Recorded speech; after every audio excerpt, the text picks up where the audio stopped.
Maintenant que vous savez gérer les images de votre site, parlons un peu du texte.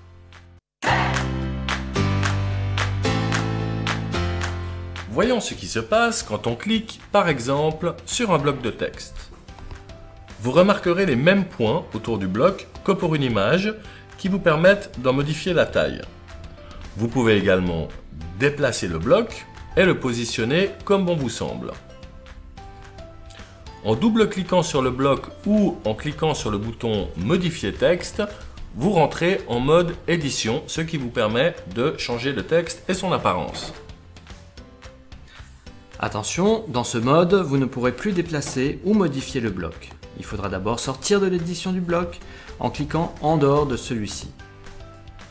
Notez qu'à côté de l'icône Modifier texte se trouve une seconde icône qui permet d'ajouter une animation. Les animations sont un très bon outil pour attirer l'attention, mais peuvent rapidement transformer votre site en sapin de Noël. Nous reviendrons sur cette option dans une autre vidéo. Oui, en effet, nous vous conseillons d'éviter d'ajouter des animations pour l'instant. Attendez que tous les éléments soient en place avant de choisir lesquels animer et comment. Revenons à nos bananes.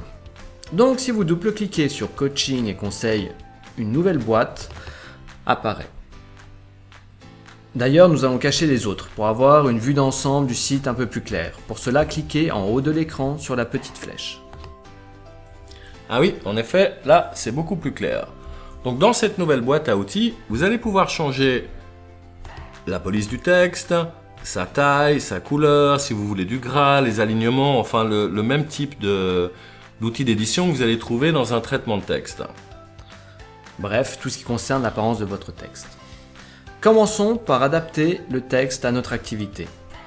Donc déjà, nous allons changer stratégie et innovation en... Je sais pas, attends, qu'est-ce qu'on pourrait mettre y a pas eu mieux depuis la machine à couper le beurre. Ouais, c'est ça, c'est ça. La meilleure invention depuis le fil à couper le beurre. Ouais, voilà. Et on veut évidemment un message qui soit punchy. Qu'est-ce qu'on met Nous décourbons vos bananes. Ah ouais, nous décourbons vos bananes. Ça va faire vendre ça. Ah, bah mince, dis donc, ça déborde. Alors justement, là vous pourriez par exemple essayer de modifier la taille du bloc. Mais ça va de toute façon pas marcher puisque le texte il va pas rentrer dedans.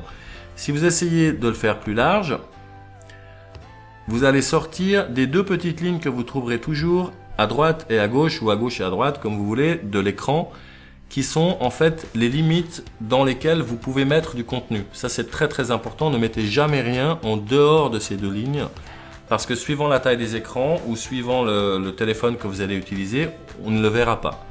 Donc là par exemple, nous allons simplement centrer tout ça, et descendre la taille de la police, ensuite modifier le bloc pour qu'il ne prenne pas plus que ces deux lignes là. Qu'est-ce que tu en penses, Long? C'est parfait. Voilà. Maintenant, on pourrait évidemment changer la couleur de ce texte. Si vous cliquez sur Changer, vous verrez que Wix vous propose un certain nombre d'univers visuels. Si vous choisissez un autre thème, cela fera changer toutes les couleurs de votre site. Nous allons rester sur la version standard et choisir peut-être une couleur un petit peu plus péchue pour notre titre. Jaune, jaune sur rouge, rouge sur jaune, c'est pas mal. Et comme nous allons essayer d'utiliser ce titre, ce genre d'apparence pour tous ces titres-là, nous pouvons dire, comme dans un traitement de texte, ok, tous les titres 3 seront à cette police, cette taille et cette couleur, vas-y, enregistre dans le thème. Il va vous prévenir à chaque fois, donc vous pouvez évidemment cliquer sur ne plus afficher, sauvegarder, et là maintenant tous les endroits de votre page qui sont en titre 3 auront la même apparence. Faites attention lorsque vous modifiez la police de caractère et la taille.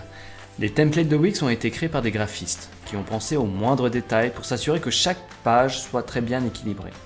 L'emplacement de chacun des éléments, sa taille, sa couleur ont été étudiés pour créer un ensemble harmonieux. Et le moindre espace, regardez ici les espaces entre un titre, un bloc et le bouton du dessous, vous verrez qu'ils sont à peu près identiques. Si vous commencez à bouger ça et à bouger ça là, et ça c'est ce qu'on appelle une page déséquilibrée. Hop, vous faites annuler et vous revenez à la version précédente. Nous n'allons pas vous donner un cours de typographie, mais voici tout de même quelques conseils importants. Tout d'abord, N'utilisez jamais plus de 2 polices de caractères différentes pour votre site. Vous pouvez par exemple utiliser une police pour les titres, puis une autre pour les sous-titres et les blocs de texte. Ensuite, n'utilisez pas trop de tailles de police différentes, car votre visiteur ne saura plus quelle information est importante. L'une des erreurs classiques est de tout mettre en gras et en gros caractères pour que le visiteur sache que tout ce que vous avez à lui dire est important. Mais en fait, vous allez créer l'effet inverse. Le visiteur ratera l'information la plus importante et quittera votre site parce qu'il ne saura pas vraiment quoi regarder. Quand vous vous rendez compte que vous avez fait une erreur, vous pouvez évidemment revenir sur la petite barre qui affiche les commandes ici et utiliser les fonctions annulées. À chaque fois que vous appuyez une fois dessus, comme dans n'importe quel logiciel, cela reviendra à l'étape précédente. Vous pouvez également utiliser le raccourci CTRL et Z sur Windows et Commande et Z sous Mac. Pour les blocs de texte, préférez une police d'environ 15 à 17 pixels. Ne vous fiez pas trop à l'écran de votre ordinateur car personne n'a la même taille d'écran, ni le même téléphone. Attention également au contraste entre la couleur de la police et la couleur du fond. C'est pour cela par exemple que ce template comprend un aplat blanc sous les textes au début de la page.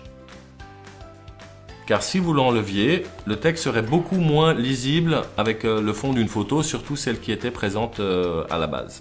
Un autre conseil, n'utilisez jamais de blocs de texte trop larges. S'ils font plus de 14 à 15 mots, ils sont difficiles à lire car l'œil doit faire un effort pour passer d'une ligne à une autre. Maintenant, vous savez modifier l'apparence de vos textes, changer la taille des blocs, enregistrer des styles, et vous connaissez les pièges à éviter pour vous assurer que votre site aura une apparence de site professionnel. Nous vous conseillons de commencer à rentrer les textes que vous imaginez utiliser pour la première page, et dans le prochain épisode, nous vous montrerons comment rajouter de nouvelles sections à votre page pour qu'elles s'adaptent totalement au contenu que vous voulez présenter. À tout de suite.